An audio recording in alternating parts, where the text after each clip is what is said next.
So the fish was actually speared on its beak. That's what all the whacking on the branch was.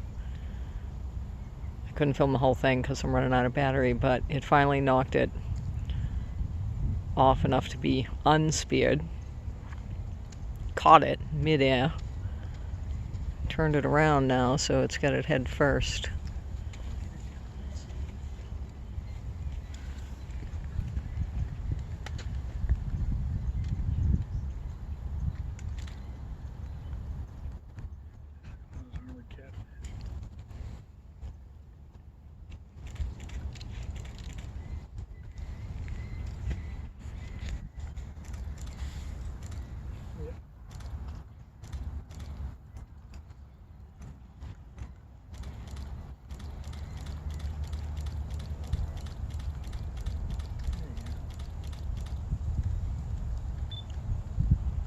It looks like it'd be too big to swallow.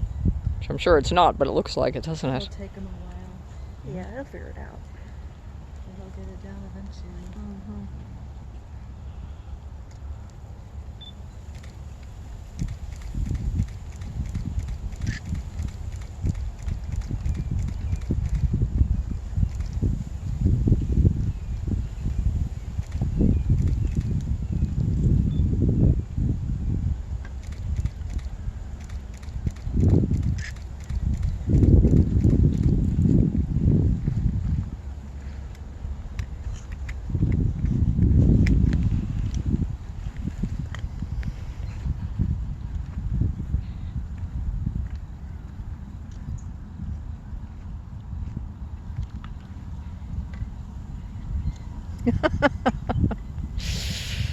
I don't know how bouncing it's gonna help, but okay.